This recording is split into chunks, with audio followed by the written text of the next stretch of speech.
Why am I so small next to this thing? Hello guys, it's Talia. This is the Helios 18 AI, announced this January at CES.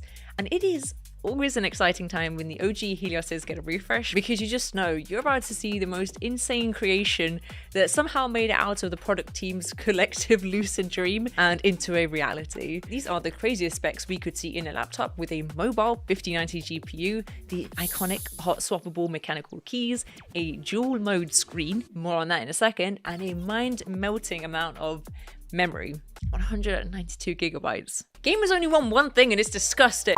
So there's a lot to unpack here. First off, the processor is from Intel, putting the AI in Helios 18 AI with the new Core Ultra processors up to an Ultra 9275HX, an incredibly high-performing CPU, 24 cores, 24 threads, amazing multi-core performance for gaming, streaming, content creation. For a brick at this thing, it'll probably find a way to process it. And that's all while being part of Intel's new, more power-efficient processors. Long gone are the days of the early Helios. I think specifically what I'm referring to is the Helios 700, which I like to think is the granddaddy of this one. Similar in terms of pure ambition, but so power hungry it needed 2 charging cables with huge power bricks in order to overclock it. No more. This is power that keeps up with you while still keeping quiet.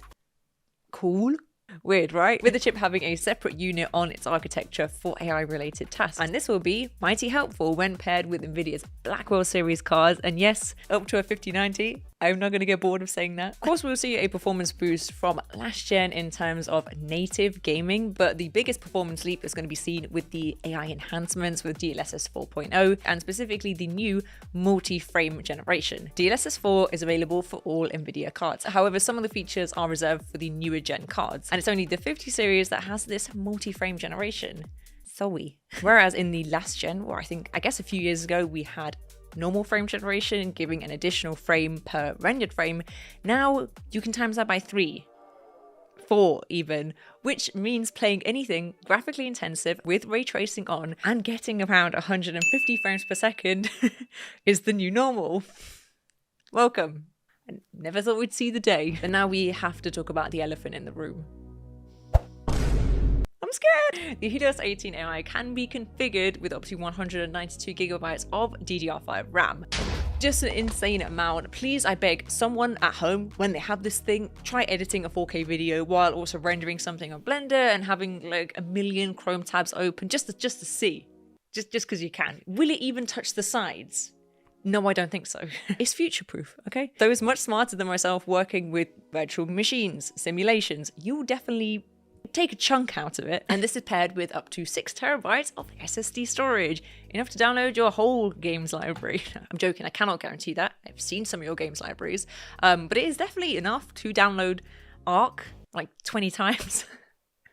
So that's always an option. So I was gaming on the model that comes with a Core Ultra 9 275HX, top spec, but with a 5080 inside, not top spec, and a somewhat more normal amount of RAM, 64 gigabytes. I believe the 5090 comes with 128 gigabytes, then you have the room, and then I think there's even a 5070 Ti model with 32 gigabytes. And the price for the Helios 18 AI varies massively based off of this. Oh!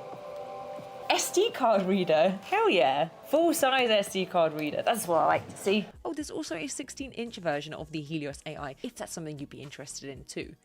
But I don't know, bigger is better, right? For gaming, it performed really well. I like to test games out without DLSS just to see what it's like natively, and everything played in its high settings on a 2.5K display was ultra playable, averaging around 60 frames per second in the AAA kind of titles. The frame gen really slapped.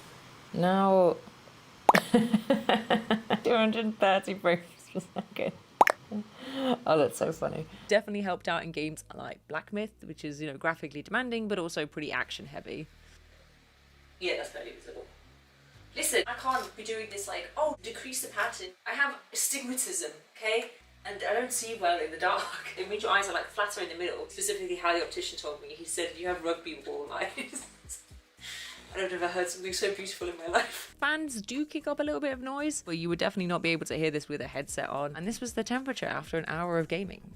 Very mild. Probably one of the coolest things about the laptop is the display. I should have said the cooling. damn it, it has an 18-inch dual mode display that, to be honest, I think we've seen before in the Helios 3D, because that has a 4K display when it's in 2D mode and automatically switches to Full HD when it's displaying in 3D. And this is pretty similar. On the Predator Sense app, which is like your control center for the laptop, where you can do your overclocking, changing of the fan speeds, RGBing to your heart's content. Now this is also where you switch between 4K 120Hz gaming and Full HD 240Hz gaming. The Cyberpunk Counter-Strike alliance, if you will. Now that is only in the 4K Helios 18 model. There are 2 models available, and alternatively, and what I have here is the other configuration of a Quad HD 250Hz screen, which I feel like is going to be a sweet spot for most gamers. But the benefits of the 4K model is, number 1, you get 4K, and number 2, that's the model with the 5090. So, options. Both models look great with vivid mini LED screens, 100% of DCI P3 colors, and HDR 1000 for just super brightness and super darkness. Contrast levels. Amazing. Now the cooling. So not only are you treated to a really thoughtful cooling system with vector heat pipes and liquid metal thermal grease, but also elite custom engineering with the world's thinnest blades found in the Predator Aero Blade fans inside. When I say thinnest blades, that's not just in the gaming laptop world. I mean the whole wide world. And by having the Helios, you essentially get those bragging rights for yourself. So congratulations. These are 0.05mm metal blades with 100 of them on each of the dual fans inside, dynamically adapting to your performance. And you can tell a lot goes into them when you look at them up close. Every ridge and edge of the blades have been designed to be just so. They're really bloody good fans. There's hot-swappable WASD and arrow keys for you lefties out there with mechanical switches, so you can get that tactile feel. There's also been a huge improvement on the trigger signal accuracy since the last year's model for more precise controls with less key travel needed. And the extra RGB of them is a bonus too, because the laptop as a whole, I don't know, it's kind of lacking. This is the most RGB we've ever seen in a Predator laptop. And I would have mentioned it sooner if there weren't a billion other surprising things about it. So that says a lot, as well as the mini LED perky backlighting. Very nice, very bright. There's also the back logo, the front logo, the Milky Way lighting on the hinge. Not sure what that means. The corner light strip and a bunch of rainbow slashes across the palm rest. Just because. There's not even a scrap of chassis where there could be room for extra, unless you got rid of something really big, like... With the Helios 18 AI, less is not more. More is more. And this has the most power, the most RGB, the most cooling, and the most RAM. So much RAM. This baby has so much RAM inside.